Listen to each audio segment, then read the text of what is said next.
Hello दोस्तों, गोवा की classes में आपका स्वागत है। आज मैं आपको साइंस से रिलेटेड कुछ टॉपिक क्लियर कराऊंगा जो कि एग्ज़ाम की दृष्टि से बहुत ही महत्वपूर्ण साबित होंगे। तो उसमें मैं एक आपको ऐसा टॉपिक पढ़ाने जा रहा हूं जो कि हर एग्ज़ाम के लिए बहुत महत्वपूर्ण है। उसमें सबसे पहला टॉपिक है आपका रोग, डिजीज। रोग डिजीज कई प्रकार के होते हैं रोग। बात की जाए रोगों की शुरुआत की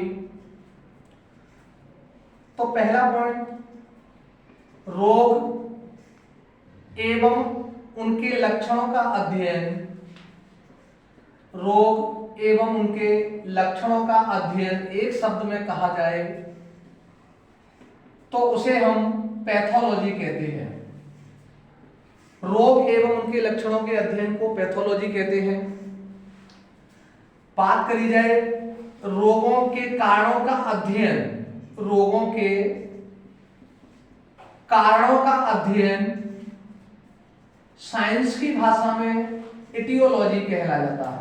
इटियोलॉजी, रोगों के कारणों के अध्ययन को इटियोलॉजी कहते हैं। रोग एवं उनके लक्षणों के अध्ययन को पैथोलॉजी कहते हैं। एक छोटा सा क्वेश्चन कभी कभी पूछ लेता है, इसी से संबंधित है। विश्व स्वास्थ्य दिवस कब मनाया जाता है? विश्व स्वास्थ्य दिवस आपका 7 अप्रैल को मनाया जाता है। ये इसकी थोड़ी फाउंडेशन हो गई रोगों के बारे में। अब रोग कई प्रकार के होते हैं। कुछ रोग आपके प्रोटोजोआ जनित होते हैं, कुछ रोग जीवाणु जनित होते हैं, कुछ रोग आपके वायरस जनित होते हैं। तो उन रोगों में से हम सबसे पहले आपको प्रोटोजोआ जनित रोग पढ़ाएंगे। तो प्रोटोजोआ जनित रोगों में से कुछ रोग ऐसे हैं जो कि हर एग्जाम में पूछे जाते हैं। प्रोटोजोआ जनित रोग, प्रोटोजोआ जनित रोग यानी वे रोग जो कि प्रोटोजोआ के द्वारा होते हैं। समस्या यह है कि प्रोटोजोआ क्या होता है। प्रोटोजोआ की जब हम बात करें तो इसकी व्याख्या प्रोटो प्लस जोआ से हम आसानी से कर सकते हैं। प्रोटो मीन्स होता है आपका फर्स्ट और जोआ माने होता है एनिमल।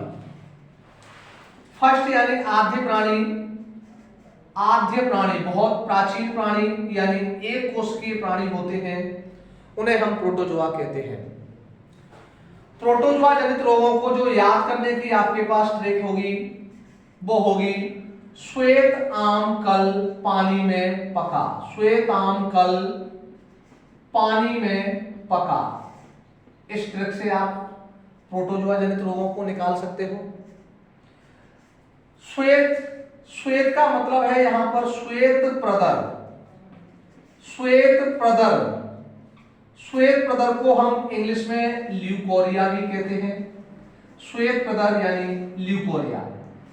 बात करूं मैं इसी रोग के बारे में तो इस रोग का जो रोग कारक होता है वो होता है आपका ट्राइकोमोनास वेजिनेलिस। प्रोटोजोआ का नाम है ये ट्राइकोमोनास वेजिनेलिस। ये प्रोटोजोआ है जिसकी वजह से ये रोग होता है। रोग वाहक की बात करूं यानी इस रोग को फैलाता कौन है तो इसका जो रोग वाहक होता है वो लैंगिक संसर्ग। लैंगिक संसर्ग का मतलब यानी मैथुन क्रिया के द्वारा, लैंगिक संसर्ग के द्वारा ये रोग फैलता है। इस रोग में होता क्या है, कैरेक्टर वैसे पूछे नहीं जाते लेकिन फिर भी आपकी नॉलेज के लिए आपको ध्यान रहेगा कि इस रोग में जो स्त्रियों की वेजिना होती है, वेजिना योनि, वेजिना की हम बात करें हिंदी में इसे योनि कहते हैं, उस योनि से सफेद बदबूदार गंदा पानी बाहर निकलता है। वेजिना में खुजली होती है। बात करें यह एक एसटीडी रोग है। एसटीडी, एसटीडी रोग सेक्सुअली ट्रांसमिटेड डिजीज। एसटीडी की बात करूं मैं, सेक्सुअली ट्रांसमिटेड डिजीज यानी जो सेक्स के द्वारा डिजीज फैलती हैं उन्हें हम एसटीडी डिजीज कहते हैं, यानी सेक्सुअली ट्रांसमिटेड डिजीज। हिंदी में इसे यौन संक्रमित रोग कहा जाता है। तो कैसा रोग है ये? यौन संक्रमित यानी सेक्सुअली ट्रांसमिटेड डिजीज। ट्राइकोमोनास वेजिनलिस के कारण होता है। रोग वाहक लैंगिक संसर्ग द्वारा ये फैलता है। स्त्रियों की वेजिना से सफेद बदबूदार गंदा पानी बाहर निकलता है। एसटीडी सेक्सुअली ट्रांसमिटेड डिजीज, यौन संक्रमित रोग है। दूसरे रोग की हम बात करें तो दूसरा आता है आम। यहां ट्रिक से हम आम का मतलब क्या है? आम का मतलब है यहां पर अमीबा दस्त। आम की अगर हम बात करें तो इसे हम अमीबा दस्त के नाम से जानते हैं।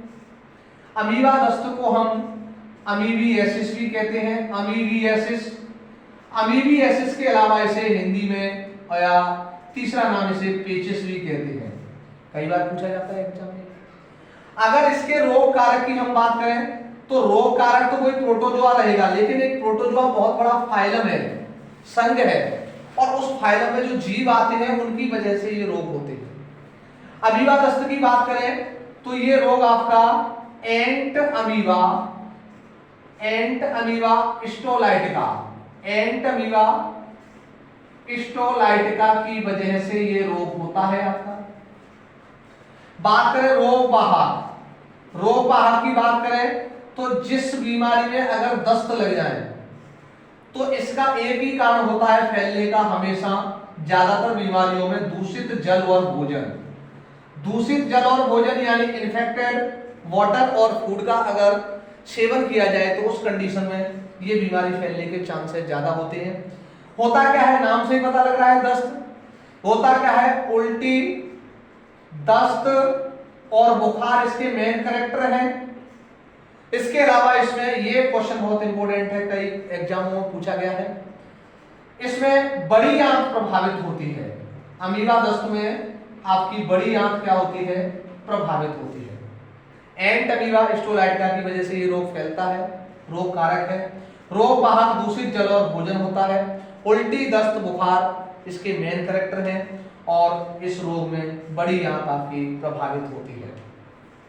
इसके बाद तीसरा रोग, प्रोटोजोआ जनित रोगों की अगर हम बात करें तो जो तीसरा रोग आता है वो आता है कल। यहां पर कल का मतलब क्या है? कल का मतलब है आपका काला अजार। काला अजार इंग्लिश में जिसे कहते हैं ब्लैक फीवर, काला अजार, ब्लैक फीवर, काला बुखार भी कहते हैं, काला अजार। इंपॉर्टेंट क्वेश्चन है। अगर इसके हम रोग कारक की बात करें तो रोग कारक है इसका लीशमानिया डोनोवेनी। नाम थोड़े टिपिकल हो सकते हैं लेकिन याद करने पड़ेंगे। लीशमानिया डोनोवेनी प्रोटोजोआ है ये। लीशमानिया डोनोवेनी की वजह से ये रोग होता है। रोग वाहक की अगर हम बात करें, बहुत इंपॉर्टेंट है, हर तीसरे एग्जाम में ये क्वेश्चन पूछा जाता है। रोग वाहक इसका है आपका सैंड फ्लाई, बालू मक्खी। हिंदी में इसे कहते हैं बालू मक्खी, जो ज्यादातर रेतीले प्रदेशों में पाई जाती है। नाम से पता लग रहा है काला अजार। काला अजार में क्या होगा आपका? काले दानों के साथ बुखार आता है। काले दानों के साथ तीव्र बुखार आएगा। काले दानों के साथ तीव्र बुखार इसका प्रमुख कैरेक्टर है।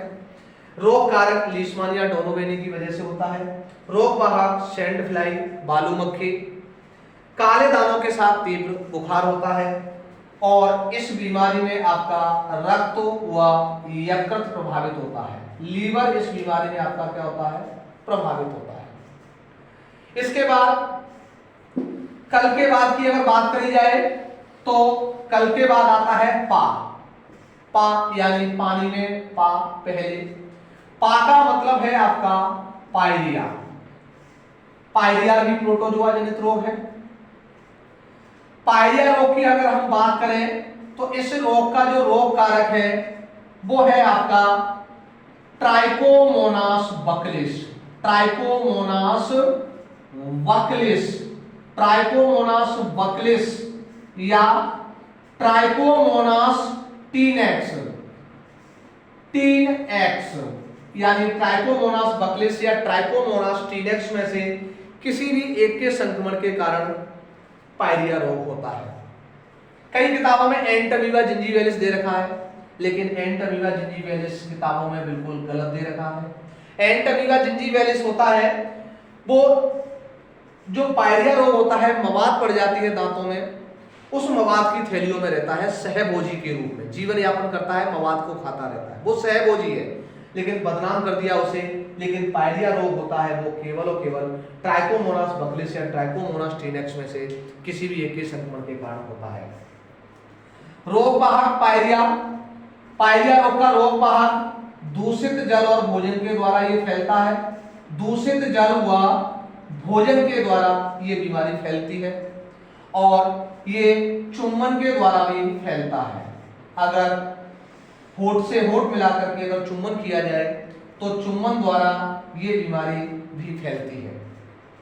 इसके अलावा पायरिया रोग में तो जानते ही हैं, मसूड़ों व दांतों से खून गिरता है, मुंह से बदबू आती है। इसके अलावा तंबाकू चबाते हैं, जो गुटखा खाते हैं, तंबाकू चबाने वाले लोगों में अधिक संभावना होती है इस रोग के होने की। ट्राइकोमोनास बकलिस या ट्राइकोमोनास टीनेक्स में से किसी भी एक के संक्रमण के कारण होता है। रोग वाहक दूषित जल और भोजन और चुम्बन द्वारा फैलता है।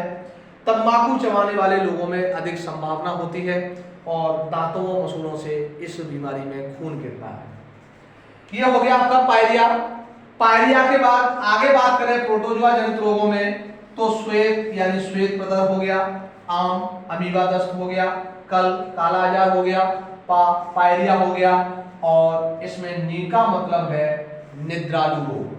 नी का मतलब है यहाँ पर निद्रालु रोग, जिसे अपन अफ्रीका का निद्रालु रोग भी कहते हैं। अफ्रीका का निद्रालु रोग, sleeping sickness disease of Africa, ये ज्यादातर अफ्रीका में ही होता है, इसलिए इसे अफ्रीका का निद्रालु रोग भी कहते हैं। इंपॉर्टेंट है, कई एग्जामों में पूछा जाता है। निद्रालु रोग की यानी रोग कारक की हम बात करें तो निद्रालु रोग का जो रोग कारक है वो ट्रिप्नोसोमा, ट्रिप्नोसोमा गैम्बियंस या ट्रिप्नोसोमा रोडियंस, ट्रिप्नोसोमा गैम्बियंस या ट्रिप्नोसोमा रोडियंस में से किसी भी एक के संक्रमण के कारण होता है। रोग वाहक इंपॉर्टेंट है, वेरी वेरी इंपॉर्टेंट, यहां स्टार लगा के चलूंगा मैं, ध्यान रखना थोड़ा सा, इस क्वेश्चन का कई बार पूछा जाता है। रोग वाहक इसका सीसी मक्खी होता है। सीसी मक्खी ज्यादातर अफ्रीका में पाई जाती है। सीसी मक्खी जिसे इंग्लिश में सेट्सी फ्लाई, सेट्सी फ्लाई, इंग्लिश थोड़ी सी अजीब है इसकी, टीएससी फ्लाई यानी सेट्सी फ्लाई, सेट्सी फ्लाई। हिंदी में केवल और केवल इसे सीसी मक्खी कहते हैं। आपको सीसी मक्खी ज्यादा ध्यान रखना है, इंग्लिश में कभी पूछता नहीं हो। बात करें ये जो सीसी मक्खी है, ये सीसी मक्खी वन्य जीवों के लिए निरापद है। वन्य जीवों के लिए निरापद का मतलब वन्य जीवों में ये इस रोग को नहीं करती है, ये केवल और केवल प्रभावित मनुष्य को करती है। इसलिए इसे अफ्रीका में वेस्ट गेम ऑफ वार्डन कहा जाता है। वेस्ट गेम ऑफ वार्डन यानी जीव जंतुओं की रखवाली करने के लिए इसे छोड़ दिया जाता है, इसलिए इसे वेस्ट गेम ऑफ वार्डन कहा जाता है अफ्रीका में। निद्रालु रोग में नींद अधिक आती है, नींद अधिक आती है, नींद अधिक, बेचैनी, नींद खुल जाए तो बेचैनी रहती है। इसके अलावा जोड़ों में दर्द रहता है, जोड़ों में दर्द रहता है इस बीमारी में। ये इंपॉर्टेंट क्वेश्चन स्टार लगा के चल रहा हूं। तंत्रिका तंत्र प्रभावित होता है। तंत्रिका तंत्र यानी मस्तिष्क इस बीमारी में आपका प्रभावित होता है। तंत्रिका तंत्र मस्तिष्क इस बीमारी में आपका प्रभावित होता है। इसके बाद लास्ट बीमारी इसमें से मैं का मतलब है यहां पर मलेरिया। इंपॉर्टेंट बीमारी है, हर एग्जाम में पूछी जाती है, यहां आपको विशेष ध्यान देना है। मलेरिया, श्वेत, श्वेत प्रदर, अमीबा दस्त, कालाजार, पायरिया, निद्रालु रोग और यहां पर मैं का मतलब है मलेरिया। तो मलेरिया थोड़ा सा ध्यान देना पड़ेगा, इसमें से क्वेश्चन खूब आते हैं। मलेरिया की मैं बात करूं, मलेरिया में इस साल आरएएस 2021 में भी क्वेश्चन आया था। मलेरिया की बात करूं तो इसका जो रोग कारक है, बच्चे बहुत गलती करके आते हैं, रोग कारक है इसका Plasmodium. Plasmodium vivax. Plasmodium vivax की वजह से ये रोग होता है। 4 प्रजातियां हैं जिनकी वजह से ये मलेरिया होता है। सबसे साधारण प्रकार का जो मलेरिया होता है, जिसमें मनुष्य के लिए कोई खतरा नहीं होता है, वो आपका प्लाज्मोडियम वाइवेक्स है। कई बार ये क्वेश्चन पूछा जाता है केवल कि प्लाज्मोडियम, ये जो आगे वाला होता है नाम, ये वंश को दर्शाता है, और वाइवेक्स है ये प्रजाति को दर्शाता है। तो जरूरी नहीं है, एग्जाम में कई बार वो प्लाज्मोडियम ही दे देता है कि निम्न में से मलेरिया रोग का रोग कारक है, तो आंसर प्लाज्मोडियम अगर आपको ऑप्शन में मिल रहा है तो आप उसे टिक कर दो, प्लाज्मोडियम बने। ये इसका प्रजाति है, जरूरी नहीं है कि वो आपको प्रजाति दे। 4 प्रजातियों की वजह से होता है प्लाज्मोडियम वाइवेक्स। दूसरा है आपका Plasmodium falciparum. Plasmodium falciparum important question है, आरएएस 2021 प्री में ये आया था, इस साल 2021 में। फैल्सीपेरम, फैल्सीपेरम यानी खतरनाक प्रजाति है। खतरनाक ना दे करके वो इसके लिए जो शब्द यूज करता है दुर्दम। दुर्दम यानी इंग्लिश इसको मैलिग्नेंट कहते हैं, मैलिग्नेंट। सबसे खतरनाक प्रजाति है मलेरिया जो होता है वो प्लाज्मोडियम फैल्सीपेरम की वजह से होता है। 104 डिग्री सेंटीग्रेड तक बुखार आता है, मनुष्य की मृत्यु भी इसमें हो सकती है। तीसरा है प्लाज्मोडियम मलेरियाई, प्लाज्मोडियम मलेरियाई, और चौथा है आपका प्लाज्मोडियम ओवेल, प्लाज्मोडियम ओवेल। इन 4 प्रजातियों की वजह से आपको मलेरिया होता है। Plasmodium vivax, Plasmodium falciparum, Plasmodium malariae, Plasmodium ovale. इस जो मलेरिया है, इसकी प्लाज्मोडियम की खास विशेषता होती है कि ये केवल और केवल ट्रॉपिकल और सब ट्रॉपिकल प्रदेशों में ही पाया जाता है। ट्रॉपिकल और सब ट्रॉपिकल प्रदेशों में ही पाया जाता है, उपोष्ण और उपोष्ण प्रदेशों में पाया जाता है। यानी ठंडे प्रदेशों में ये मलेरिया नहीं होता, जैसे अमेरिका में नहीं होता, फ्रांस में नहीं होता, जहां वर्ष भर ठंड पड़ती है, ऐसे प्रदेशों में ये मलेरिया रोग नहीं होता। अब मलेरिया के रोग वाहक की बहुत इंपॉर्टेंट क्वेश्चन है, हम गलती करते हैं जो रोग वाहक, रोग को फैलाने वाला रोग कारक जिसकी वजह से ये रोग होता है। रोग वाहक की बात करें तो इसका रोग वाहक है मादा एनाफ्लीज मच्छर। मादा एनाफ्लीज मच्छर, गलती नहीं होनी चाहिए एग्जाम में। वो एग्जाम में पूछ रहा है रोग कारक और ऑप्शन में हमको मादा एनाफ्लीज मच्छर मिल जाता है, हम उसे टिक करके चले जाते हैं, गलत है। ये रोग वाहक तो मादा एनाफ्लीज मच्छर है। स्पेशली बोलूं मैं आपसे तो जो मादा की वजह से ये रोग होता है, कारण जो मादा होती है उसके जो मैंडिबल होते हैं, मैंडिबल यानी मुखांग, जिनकी वजह से वो काटता है। जो मादा के मैंडिबल होते हैं वो मैंडिबल बड़े होते हैं, जिन्हें रक्त में अंदर तक घुसेड़ देती है, जिसे रक्त को चूसती है, और उसकी जो लार में स्पोरोजॉइड पाया जाता है, उस लार में स्पोरोजॉइड पाया जाता है, उस लार को, स्पोरोजॉइड को वो रक्त में छोड़ देती है, यानी मुक्त कर देती है।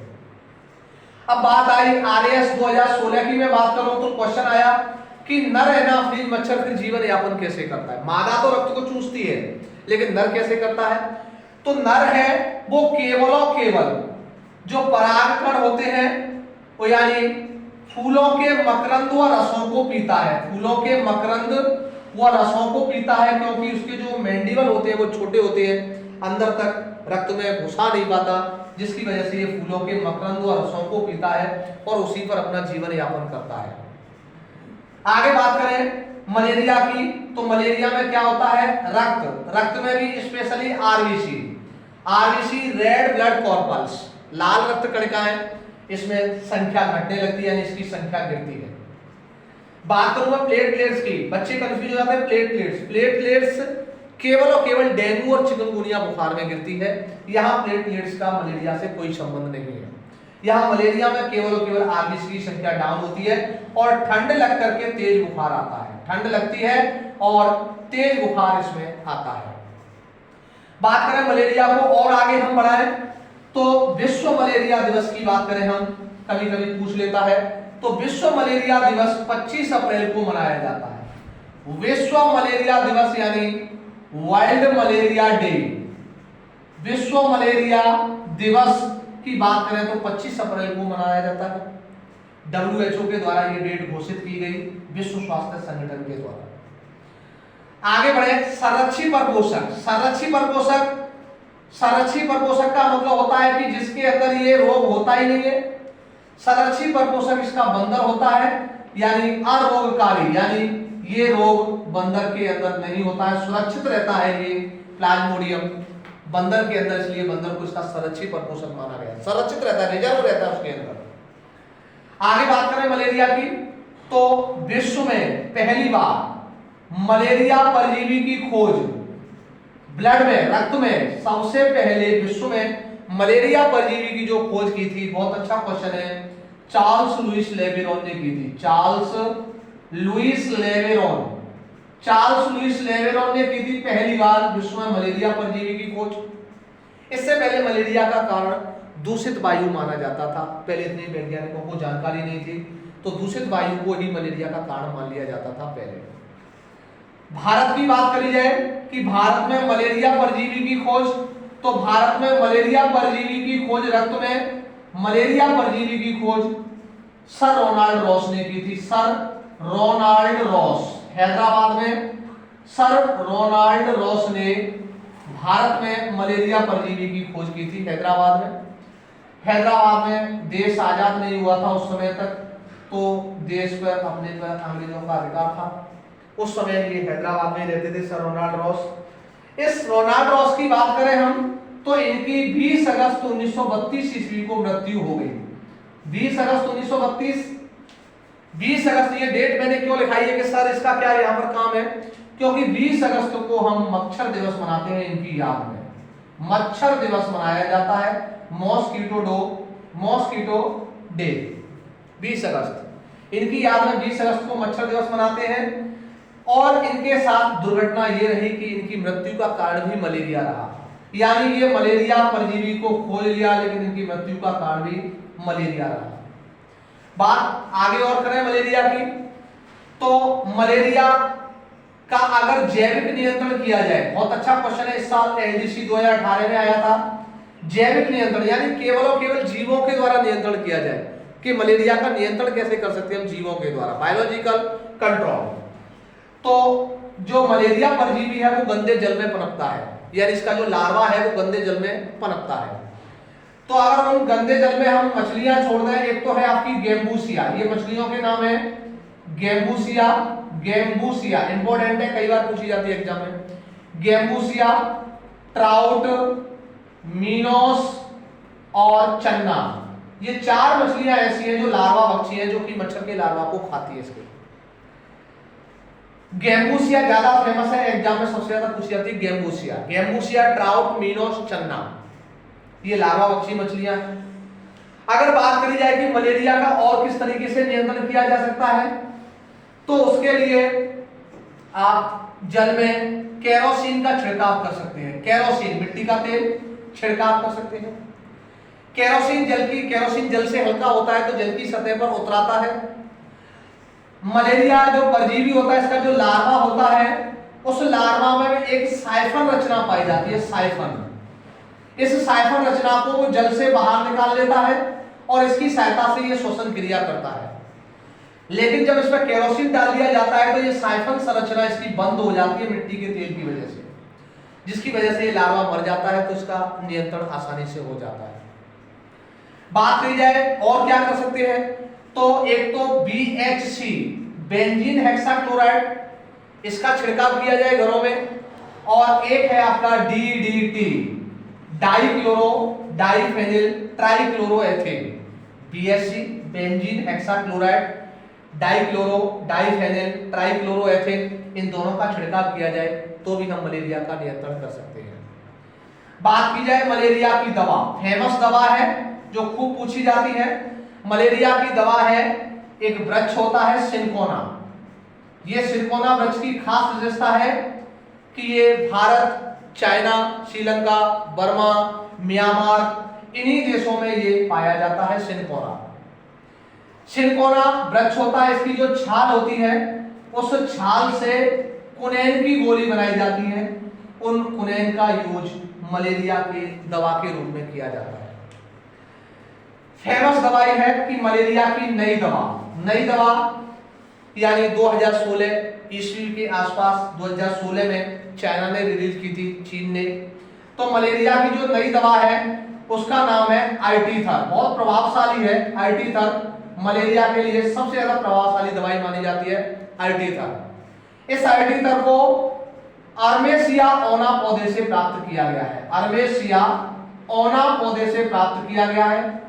इस आर्मेसिया ओना पौधे को वंडर प्लांट भी कहा जाता है, आश्चर्यजनक पौधा। क्यों कहते हैं? क्योंकि बहुत सी दवाइयों के निर्माण में काम आता है, इसलिए इसे हम वंडर प्लांट भी कहते हैं। यहां जाकर के आपके प्रोटोजुआ जनित रोग खत्म हो जाते हैं। श्वेत यानी श्वेत प्रदर, आम अमीबा दस्त, श्वेत आम कल पानी में पका।